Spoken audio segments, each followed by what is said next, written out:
여러분은 누군가를 처음에 만났을 땐 분명 좋은 사람인 것 같아서 친해졌는데 나중에 알면 알수록 나를 괴롭고 힘들게 해서 서서히 멀어졌던 경험 있으신가요? 아마 많은 분들이 새로 사귄 친구와 그렇게 친하게 지내다 그 사람에게 실망하거나 심지어 배신까지 당하는 일을 한 번쯤은 겪으셨을 것입니다. 만약 우리가 그 사람을 처음 만난 그 순간부터 그 사람의 본 모습까지 알 수 있다면 얼마나 좋을까요? 사실 대부분의 사람들은 남을 의식해서 옷을 입기 때문에 옷차림만으로는 그 사람의 본 모습까지 파악하기는 쉽지 않습니다. 이 세상에서 옷에 가장 신경을 많이 쓰는 사람은 패션업계 종사자가 아니라면 사기꾼들일 것입니다. 사기꾼들은 옷에 신경을 굉장히 많이 써서 사람들로 하여금 자신들을 신뢰하게 만들고 높은 지위를 과시하려 하기 때문입니다. 그렇다면 이렇게 옷차림 말고도 상대의 본성을 우리는 어떻게 친해지기 전에 미리 파악할 수 있을까요? 오늘 영상을 끝까지 시청하셔서 앞으로 이런 사람을 만난다면 친해지기 전에 미리 본성을 파악하고 멀리 하셨으면 좋겠습니다. 본성을 파악할 수 있는 첫 번째는 그 사람이 습관적으로 사용하는 말투입니다. 이 중 만약 처음 만난 사람이 누구누구씨 알죠? 하고 물어보면 이 사람은 경계해야 합니다. 특히나 이 말 습관은 사기꾼들이 자주 쓰는 말 습관입니다. 어느 날 최현정 씨에게 모르는 사람 한 명이 말을 걸었습니다. 혹시 김정순 씨 알죠? 네, 제 친구인데 어떻게 아세요? 저도 정순이 친구예요. 한때는 매일같이 만나던 때도 있었어요. 사기꾼들은 이렇게 상대의 지인과 친한 척을 하며 상대와의 거리를 좁히려고 합니다. 누구나 처음 보는 사람이라면 경계할 수밖에 없는데 내가 아는 지인을 상대도 안다고 하면 자연스럽게 경계가 풀릴 수밖에 없습니다. 그리고 내가 만약 그 지인에 대해서 좋은 감정을 가지고 있다면 그 지인을 안다고 말한 사람에게도 좋은 감정이 생겨 이 사람을 쉽게 믿게 될 수 있습니다. 최 씨도 마찬가지로 친구인 김 씨에게 좋은 감정을 가지고 있었다면 최 씨에게 말을 건 사람에게도 금방 경계심을 풀었을 것입니다.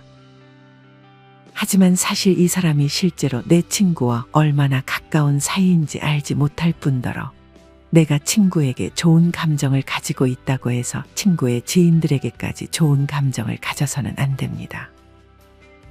친구와 친구의 지인은 또 별개로 대해야 합니다. 내가 좋게 생각하는 사람과 친하니 그 사람도 좋은 사람일 것이다 라는 생각은 하지 않도록 해야 합니다. 유심히 봐야 할 두 번째 말투는 상대가 자신을 지나치게 포장하지는 않는지의 여부입니다. 사기꾼들은 매번 자기 자신을 포장합니다. 학벌, 경제력, 경험치, 인맥 등 듣는 사람으로 하여금 대단하다고 느낄 정도로 은연중에 자신을 띄웁니다. 그래야 이야기를 듣는 상대가 자신을 신뢰하기 때문입니다. 이렇게 사기를 치려는 마음을 가지고 있지 않더라도 자기를 띄우는 사람은 주의해야 합니다. 이렇게 자신을 띄우는 것은 열등감의 표현인 경우가 많기 때문입니다.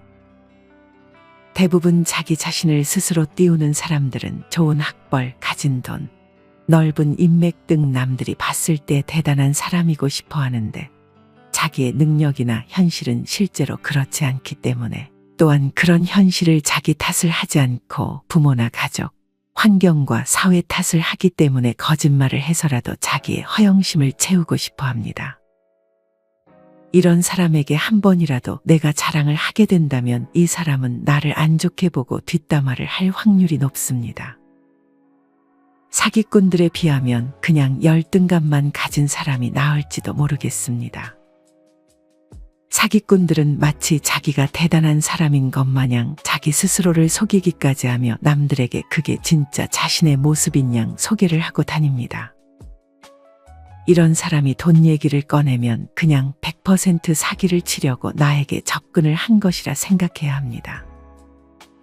또한 다음과 같은 말을 한 적이 있다면 한 번쯤 의심해 봐야 합니다.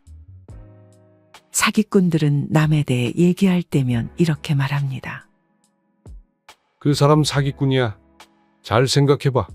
그 사람이 이렇게 얘기한 적 있지 않아? 그거 너 이용해 먹으려고 하는 말들이야. 절대 넘어가면 안 돼. 넘어가면 바보야, 바보. 걔가 너한테 이렇게 했다고? 그런데 걔가 아무런 보답도 안 해줬어? 나 같으면 비싼 밥이라도 한번 사줬을 텐데. 자기밖에 모르는 친구네. 너 지금 이용당하고 있는 거야.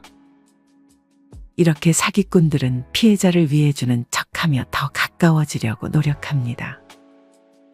누군가 같이 욕을 해주는 것만큼 사람의 마음을 얻는 방법도 드물기 때문입니다. 하지만 생각해 보세요. 본인이 남을 이용해 먹을 생각을 평소에 하지 않는다면 다른 사람에 대해 말을 할 때 그 부분이 잘 보이지 않습니다.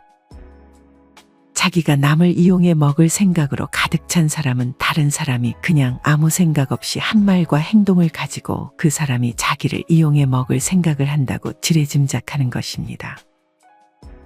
또한 사기꾼들은 나와 내 지인의 관계를 끊게 만들고 자기 말을 믿게 만들기 위해 이간질을 시도하기도 합니다. 사기꾼들은 이렇게 이간질을 하며 갈라놓으려 하고 그 사이에서 말을 왜곡해가며 전달해 자신의 이익을 꾀하고자 하는 것일 수 있으니 누군가 나에게 앞서와 같은 말을 한다면 주의해야 합니다.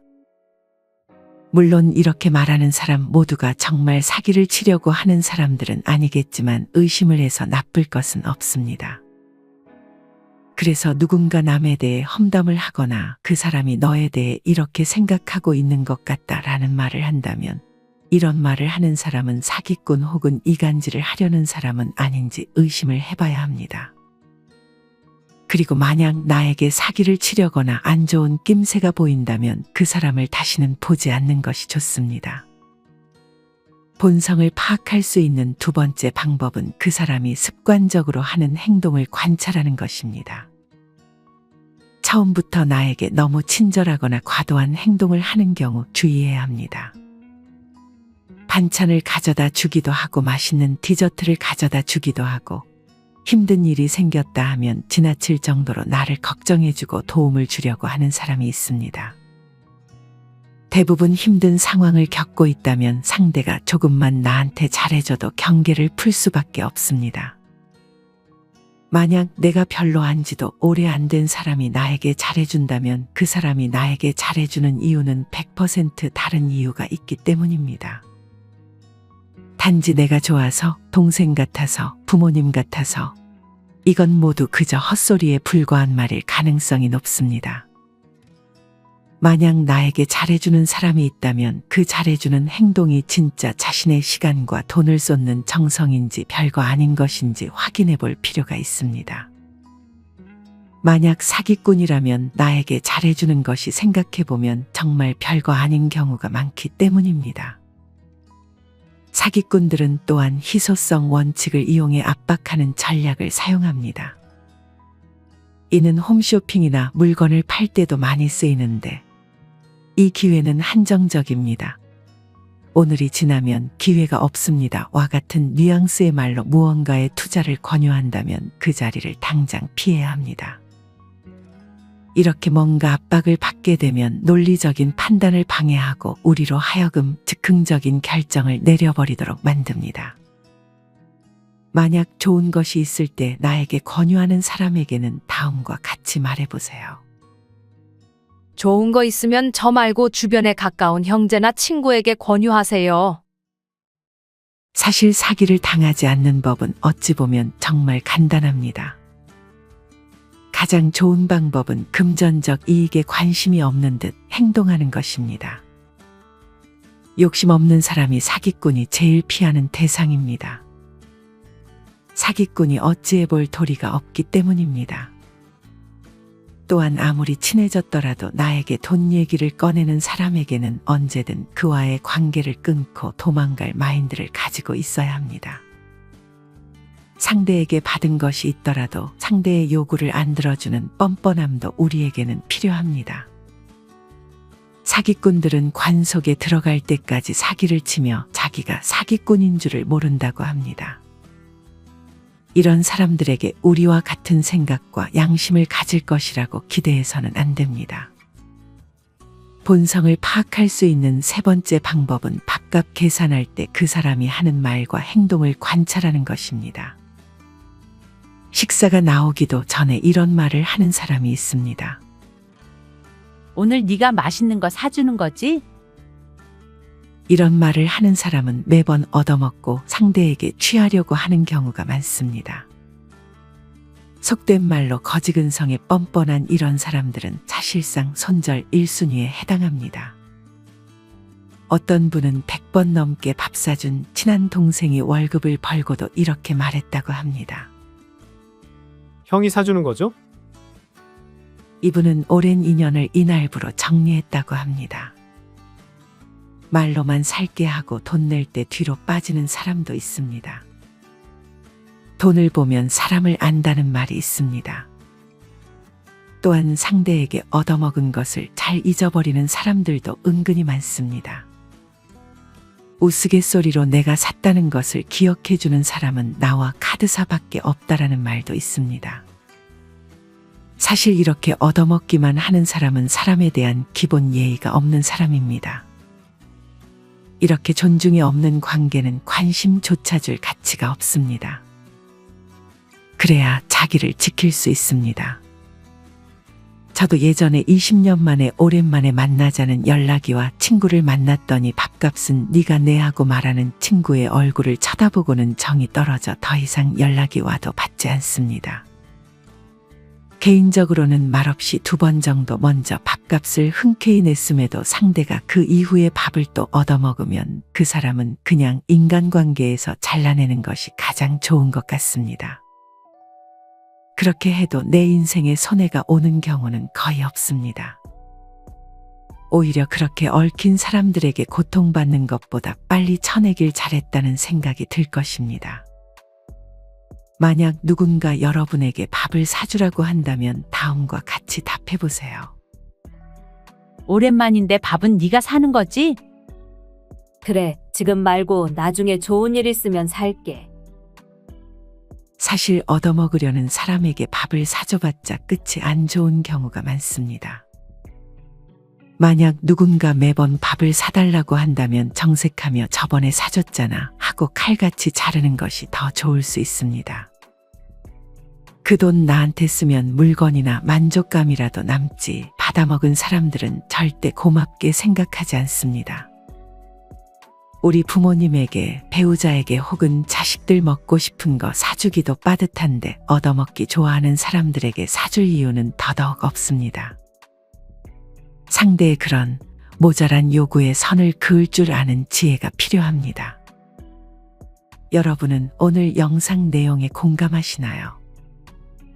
오늘 영상의 내용을 잘 기억하고 계시다가 이와 비슷한 행동을 하는 사람이 내 곁으로 다가온다면 한 번쯤은 의심해보는 습관을 가져보셨으면 좋겠습니다. 이상으로 오늘의 영상을 마치겠습니다. 우리 모든 구독자분들의 행복한 여생을 응원합니다. 다음에 더 좋은 내용으로 찾아뵙겠습니다. 감사합니다.